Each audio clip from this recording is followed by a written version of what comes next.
O que é um sintoma de baixa testosterona em alguém? Tipo, de verdade. O que alguém pode falar, puta, talvez eu deva ir me consultar? Olha só, é difícil falar baixa testosterona porque muitas vezes, Monark, o paciente ele tem uma testosterona que é baixa, mas para ele é normal. A gente chama isso de RCV, Reference Change Value, né? O que a gente estuda no consultório? A gente estuda o paciente. Então, a gente tem uma planilha onde a gente avalia exames a cada 2 ou 4 meses. Então, a gente tem uma linha do tempo do que é o exame desse paciente. Então, tem muito paciente que a testosterona normal dele é 450. Tem outros que a testosterona normal é 850. Tem aí, tudo aí no meio. Tá? Então, é difícil falar o que é o sintoma da baixa testosterona. Eu posso te falar o que é sintomas que você deve procurar o médico. Tá? Então, vamos começar um por um. Que se você tiver esses sintomas, alguma coisa você vai achar. Primeira coisa, percepção de que você está mais cansado para fazer as coisas que você normalmente fazia. Essa percepção de mais cansado, ela pode se manifestar de duas formas. Primeiro, uma sensibilidade maior ao esforço, ou seja, você faz um esforço menor e você se sente mais incapaz de lidar com ele. Segundo, uma incapacidade de continuar funcionando em um meio de esforço. Antes você sentia o cansaço e conseguia seguir adiante. Hoje você não consegue mais. Terceira coisa, você pode ter alterações do que é a sua percepção de fome e saciedade. São coisas diferentes. Fome, quero comer. Saciedade, consigo parar de comer quando eu quero. Capacidade anorexígena, capacidade de não comer. Normalmente, esses estados de cansaço, eles fazem com que o teu corpo interprete que existe uma necessidade de energia. Então, você começa a perder o controle da sua capacidade de se alimentar. Isso é um sinal que tem alguma coisa errada com você, porque isso já é um controle central, é um controle neurológico. A gente tem sistemas muito delicados que cuidam disso. Interessante. E você tem que ser capaz de parar de comer quando você começa, e você tem que ser capaz de não comer quando você não quer. Só que não comer quando você não quer já é uma coisa que demora mais para você perder. Que é a primeira coisa que a gente perde a capacidade de parar de comer quando a gente começa. Outras coisas interferem aí e que tem muita relação com função hormonal. Né? Não só de testosterona, hormônios sexuais, mas tem função, o estradiol também conta nisso, mas tem função, por exemplo, tireoide. Né? A tireoide ela dá uma sensação de tão baixa energia que o sujeito, um dos sintomas se chama sugar craving. Né? A pessoa precisa de açúcar. Por que ela precisa desse açúcar? Porque toda vez que você come um açúcar simples, e fique atento se você tem essa sensação, principalmente se você come açúcar e de repente você tem um ânimo que aparece do nada. Toda vez que você come açúcar, você transforma uma grande quantidade de T4, que é um hormônio estocado, em T3, que é o hormônio ativo. E essa transformação, ela te dá uma disposição. Isso é uma coisa que... Isso acontece comigo, hein? Sim, isso que eu ia falar. Às vezes em quando eu falo, nossa, preciso de um doce, do mano. nada, caralho, preciso de comer um doce. Mas você percebe que preciso de um doce não é uma coisa real? O real é, preciso de comida, por que eu não preciso de um churrasco? Porque o churrasco não vai dar aquela sensação de... Exatamente. Então, o que está acontecendo? Por que tem essa sensação de... é isso que é o lance. Entendi. Outra coisa, variação do paladar. A gente tem uma necessidade de comer algumas coisas que necessariamente o nosso cérebro ele meio que sente falta disso. Tem um nome muito engraçado, vocês vão rir, chama pica gravídica. Sabia que vocês vão rir. Pica gravídica. Ah, não tem como não rir, né? Não Porra. tem. Os dois são bons, tá e é ligado? um nome que uma parte complementa a outra, né? Que faz sentido, né? Mas, por exemplo, é aquela história de mulher grávida ter vontade de comer tijolo, cabo de vassoura. Né? Por que é isso? Isso daí é uma alteração, não deixa de ser uma alteração nutricional e que muitas vezes tem relação com alguma função metabólica que não está organizada. Sensação de mal-estar depois que você come, aquela sensação que você fala, nossa, agora eu queria um caixão para morrer e ressuscitar. Né? Isso também é um mau sinal. E eu acho que eu preciso me consultar com você, cara. Cara, tudo isso que você tá falando aí, tirando o lance do açúcar, porque eu não sou muito chegado, não. Mas o lance de... Quando você falou que, porra, quando o teu corpo tá cansado, ele começa a achar que tá faltando energia que tu quer comer, pá. Porra, tu me definiu, cara. Não, mas é verdade. Aí você percebe que, assim, você nem tá com fome, mas você quer comer. E sabe qual é o grande problema? E, assim, tem uma série de outros sintomas. Se a gente for começar a falar, então a gente vai de cima para baixo. A gente nem começou a falar dos neurológicos. Ainda tem cognição, tem memória, sensação de recompensa. controle da ansiedade, da agressividade e Sensação da de irritabilidade. recompensa. Fala um pouquinho dessa da sensação de recompensa. Sensação de recompensa, a gente está falando do que é a organização de alguns núcleos no nosso cérebro, tá? Então... Porque eu não sinto essas... Eu não tenho mais essa parada, tá ligado? Claro que tem, você fica mó feliz que você ganha de alguém no jogo, porra. Não, mas não, porra, não é disso que eu tô falando. Mas esse é o mesmo Não, eu tô mecanismo. falando de, pô, por exemplo, eu não... Os caras falam pra mim assim, porra, pô, maneiro o trabalho que tu tá fazendo, ou coisas do tipo assim, no macro, não tô falando de um joguinho, tô falando no macro, minha sensação é sempre de indiferença. Blazer. É. Então você está falando de dopamina e adrenalina, tá? Isso você vai entender, você nunca mais vai esquecer, tá? O nosso cérebro, ele tem linhas de nos proteger, tá? E essas linhas de proteção, elas alteram que a nossa tomada de decisão. Então existe um equilíbrio muito perfeito entre alguns locais. Vou falar os nomes para você escutar uma vez. Striatum dorsalis, núcleo accumbente, amígdala e núcleo ventromedial do córtex pré-frontal. Esses são 4 que a gente lida com mais frequência, tá? Striatum dorsalis é um núcleo de neurônios no nosso cérebro onde ele fica medindo constantemente os títulos de alguns neurotransmissores. Neurotransmissor, ele é simplesmente uma substância química que transfere uma informação de um elétron de um neurônio a outro. Perfeito, obrigado.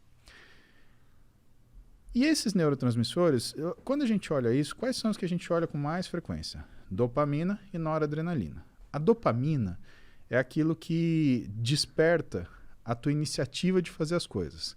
Ela está concentrada aqui na sua região frontal da cabeça, que é o núcleo ventromedial do córtex pré-frontal, por exemplo. Por quê? Porque essa área, Igor, é o grande simulador do seu organismo. Então, se eu te chamar para, por exemplo, comer um ceviche, você simulou peixe cru, não quero. Paulo, obrigado, não gosto. O que não acontece, por exemplo, quando você está bêbado. Né? Quando você está bêbado, o que aparecer na sua frente, você come. Por quê? Porque você está desfrontalizado, você desligou o seu órgão simulador. Mas vamos continuar lá. Vamos pegar a propaganda do iFood. A gente estava aqui, 13h, 1h30, né? Por que nessa hora a gente jogou um sanduíche na tela? Porque o teu cérebro olhou aquilo e o teu núcleo ventromedial do córtex pré-frontal, ele simulou. Nossa, que bom seria se eu comesse um hambúrguer agora, porque está na hora do almoço. Seu nível de dopamina sobe. Você pega o seu telefone. iFood, hambúrguer. É a dopamina que te move pra tomar essas decisões, assim? Pediu o hambúrguer, beleza? Esse tá funcionando, Igor. Você teve... E aí, a gente vai chegar no lance da satisfação, tá?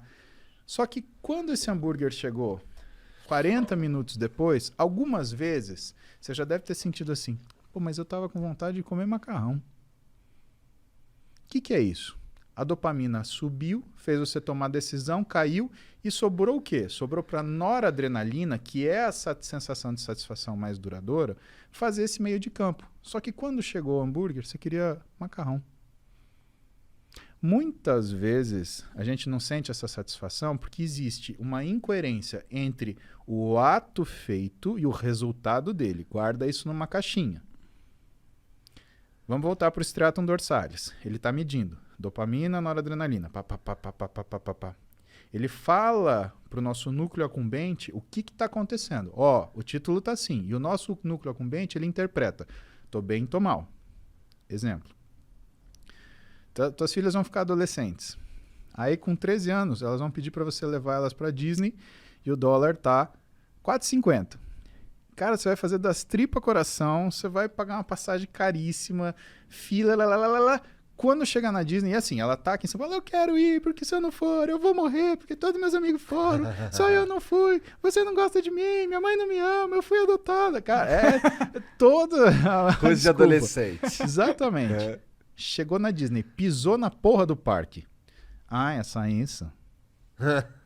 Aí você quer falar assim, uma porrada. Acorda! Por quê? O núcleo accumbente, ele é sensível a variações hormonais, tá? Num adolescente, o que você mais tem é variação hormonal. Então ele faz essa leitura de percepção de recompensa ou não de uma forma muito inacurada. Por isso que é difícil você ver um adolescente que está 100% equilibrado o tempo inteiro.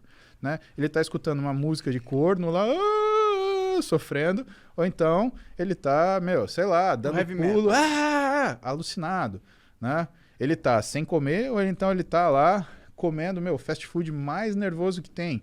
Aliás, você já viu, conta nos dedos, quantos adolescentes, por exemplo, gostam de comida japonesa? Por quê? Porque comida japonesa, você sente o sabor aqui, no paladar, no nariz, não na boca. E, por exemplo, um fast food, um hambúrguer, você sente aqui, super salgado. O que ela quer? Ela quer água? Não, ela não quer água, ela quer um refrigerante, super doce. Quem que toma vinho? Nós 4, nós 3, né? Por quê? Caralho, Igor, falou que você tá tão gordo que você conta como 2. Não, Aí. contou com o Contei Jean, o pô. Sérgio. Então, por que a gente toma vinho? Onde você sente o vinho? Aqui. Então, o que você percebe? Você percebe que essa sensação de recompensa, né, ela existe numa determinada situação de equilíbrio. A gente falou, com ciclo de esteroide assim, com implante hormonal mal indicado é assim, e na adolescência é assim. Por isso que o adolescente ele tem essas insatisfações tremendas e tem essas satisfações, né, abruptas e explosões de euforia. Isso faz com que ele tenha não é uma fragilidade desse sistema, mas uma necessidade dos pais, por exemplo, lidar com os adolescentes de forma a não romper os laços. Por quê?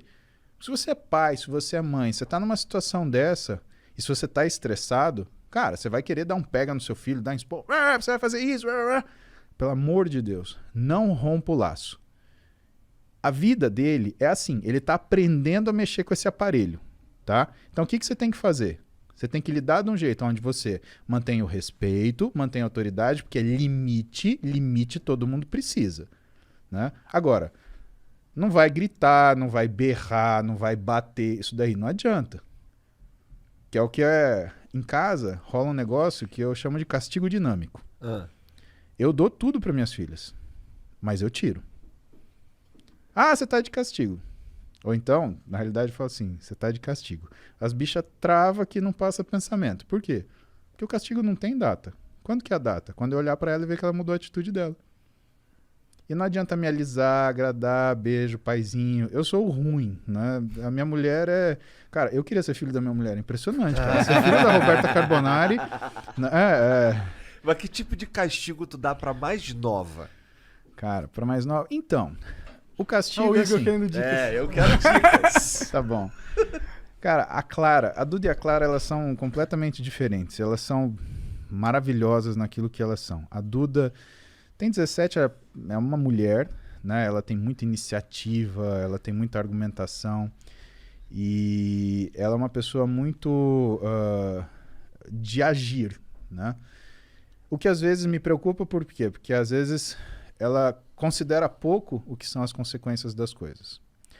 A Clara, nesse sentido, ela é o contrário. Ela é como eu, assim. Ela é medrosa. Ela não age. Ela pensa. Se deixar ela pensando, a decisão é tomada por ela. O que é uma coisa que eu me preocupo com ela. E quando a Clara, ela cria uma situação que ela se atrapalha, né, o que eu faço? Eu afasto ela daquela situação até ela sentir que ela precisa aprender a lidar com aquilo melhor para voltar para lá. Por exemplo, sei lá, uma situação hipotética, tá? Ela brigou com as amigas. Clara, vem cá. Você não vai mais brincar com suas amigas até você aprender a brincar. Ah, mas foram elas falaram isso. Assim, tudo bem. Sempre vai parecer culpa dos outros. Mas é aquilo que é a sua culpa. Porque a gente não briga. Quando um não quer, dois não brigam. Então, quando você souber lidar com as suas amigas, você volta a falar com elas. Não tem problema nenhum. Pode procurar outra coisa para você fazer. Mas eu não vou deixar você sair de casa agora. E você não vai encontrar suas amigas. Aí ela fica moada, não sei o quê. E a Clara, apesar da idade dela, né, ela sabe se expressar. Então ela vem comigo quietinha, dá um beijo no meu ombro, porque volta e meia eu tô trabalhando, ela chega, dá um beijo no meu ombro, olha pra mim, fala, papai. Ela me chama de papai. A Duda me chama de paps, a Clara me chama de papai. Papai, eu entendi o que o senhor falou, eu não posso fazer isso. Você aprendeu isso? Ótimo, pode sair pra brincar. Se isso demorar um dia, Igor, é um dia de castigo. Se demorar um ano, é um ano de castigo. Se demorar uma vida. aquelas pessoas ela não vai ver mais, porque ela não sabe lidar com elas. E se ela não sabe lidar com elas, de duas uma. Ou todos vão se machucar, o que inclui ela, que é o meu problema, ou só ela vai se machucar, que ela é o meu problema. O meu problema é ela. Né? Se todos se machucam, ou se ela se machuca, eu estou sendo muito sincero, o meu problema é minha filha. Então ela precisa saber lidar numa situação de estresse e pressão. E se ela não sabe lidar, ela tem que pensar naquilo, usar o núcleo ventromedial do córtex pré-frontal dela para aprender a lidar com aquele negócio. Para a gente falar ainda da questão da percepção da satisfação e do que é a recompensa. Então a gente tem esse equilíbrio. A gente tem a nossa amígdala, que foi o que eu faltei falar para você, que cuida da nossa ansiedade, irritabilidade e compulsividade, né? E ela fica antagonizando o nosso núcleo ventromedial. Tem um cara chamado Daniel Kahneman, e esse cara escreveu um livro muito interessante, que eu ganhei da minha mãe, Heloísa, que chama Rápido e Devagar. E o que ele fala nesse livro? Ele fala justamente, ele faz uma análise através da neurociência do que são as nossas tomadas de decisão. Aquilo que você não pode responder na hora. Se você não precisa se defender de uma agressão imediata, nunca tome essa decisão. Pare. Pense. Você está tirando da sua amígdala, que vai responder com agressão, ansiedade e compulsão.